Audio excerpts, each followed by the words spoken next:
Yes, dear students, now we will be talking about organic chemistry, and in organic chemistry we all know we have a group of compounds which are very unique in their properties. They show very important role in different parts of our body system in nature, and it constitutes a very important group of natural compounds also, and therefore it is very important. So, the history of organic chemistry started off by actually classifying compounds into those compounds which cannot be synthesized by man in the laboratory, and they could be only derived from organisms, and therefore organic chemistry. Subsequently, Wohler, he discovered for the first time that a compound like urea, which was organic by nature, could also be synthesized in the laboratory, and he for the first time synthesized urea, and with that the notion that organic compounds cannot be synthesized in the laboratory was broken, and thereafter lot of new compounds in organic compounds were discovered, synthesized in the laboratory. So, we will be talking about the most important basic part of organic chemistry that leads to why organic compounds are so large in number. Primarily, it is hybridization and isomerism. Catenation is responsible, electropositive nature of carbon is responsible, multiple bond formation is responsible. We will get into each of them individually. The most important thing is hybridization. All of us know that carbon, though its electronic configuration is 1s2, 2s2 and 2p2, and the valence shell has only 2 unpaired electrons, and therefore can form only 2 bonds, but all of us know that carbon forms 4 bonds, and all the 4 bonds are identical equivalent, implying that there is some small change with respect to the electronic configuration of carbon. That led to lot of speculation and discussion and research on the basic structure of carbon. That led to a new idea called hybridization, which actually means it is a procedure where 2 different or 3 different orbitals having electrons in them, each of it has its own characteristic shape, characteristic energy, are found to fuse somehow to form a uniform similar degenerate set of orbitals, and that procedure was called as hybridization. In the case of carbon, it is presumed that the 2s and 2p orbitals undergo hybridization, and because all of us know there is one set of orbital called 2s and 3 sets of orbitals in p, that is px, py and pz, all these can be involved in hybridization. So, accordingly it is presumed that the 2s orbital and the 3 2p orbitals px, py and pz mix together to form 4 degenerate set of orbitals, because initially one 2s orbital and 3 2p orbitals are taking part, we get 4 degenerate sp3 orbitals. Why they are called hybridization is because the newly formed orbitals have some properties of the s orbital, some properties of the p orbital. So, we are forced to call them as an hybrid orbital and not a new orbital, because it is not actually totally new, it has some qualities of s and some qualities of p. Based on the number of p orbitals taking part, it is found that there are 3 types of hybridization.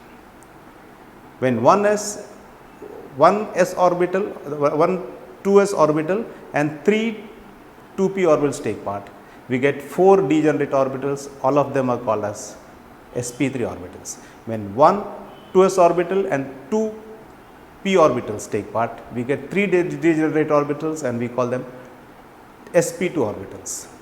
If one s, that is the one orbital of the 2s and one p orbital take part, we get 2 degenerate orbitals and we call them each as sp orbitals. So, accordingly we get 3 types of orbitals. If one s and the 3 p take part, we get 4 degenerate sp3 orbitals. One s and 2p take part, we get 3 sp2 orbitals, and 1s and 1 of the p orbital takes part, we get 2 sp orbitals. So, you get 4 numbers, 3 numbers here and 2 numbers here. the most interesting and important thing that we can deduce from this is, here all the 3 p orbitals take part, so the number of p orbital left is 0. Here only 2 take part, 1 remains intact. Here only 1 takes part, 2 remain intact. This is the most interesting thing that we need to know when you solve questions based on hybridization. All of us know that we require 2 p orbitals to form a pi bond. Therefore, to form pi bonds, we need 2 p orbitals to undergo sideways overlap or lateral overlap. So, it implies that sp3 number of pi bonds formed 0, sp can form 1, sp2 can form 1, sp can form 2 pi bonds.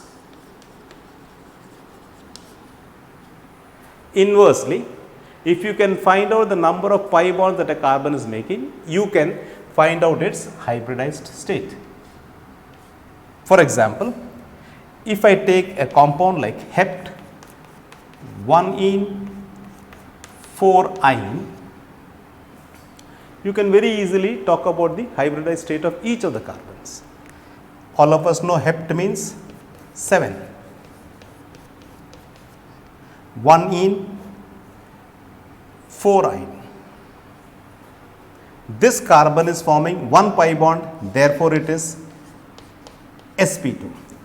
This also is forming 1 pi bond, therefore I can say it is sp2.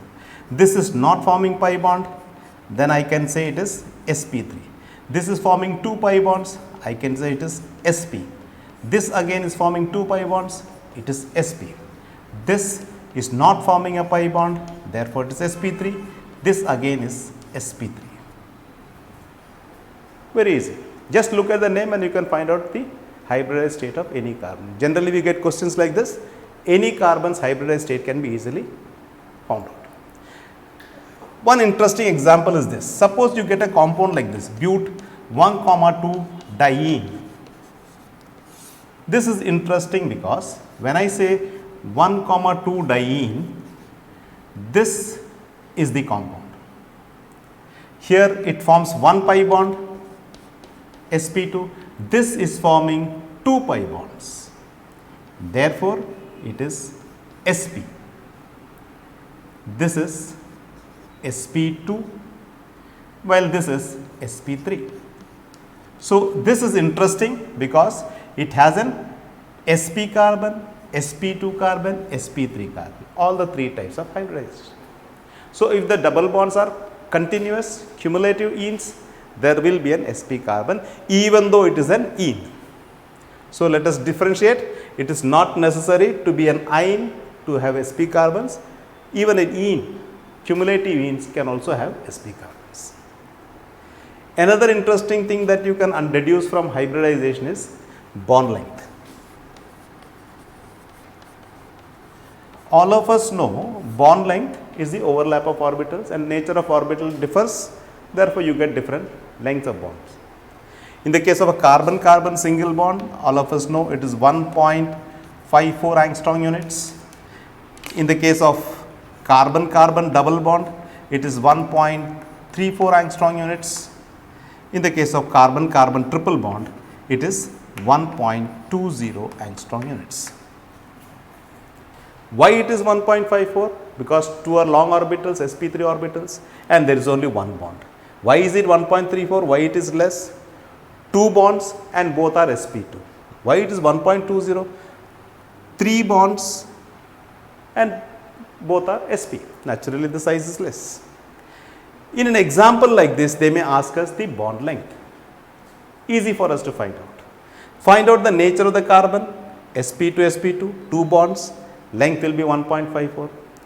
Single bond, we are tempted to say it is 1.54, it is not 1.54 because this is sp2 and this is sp3.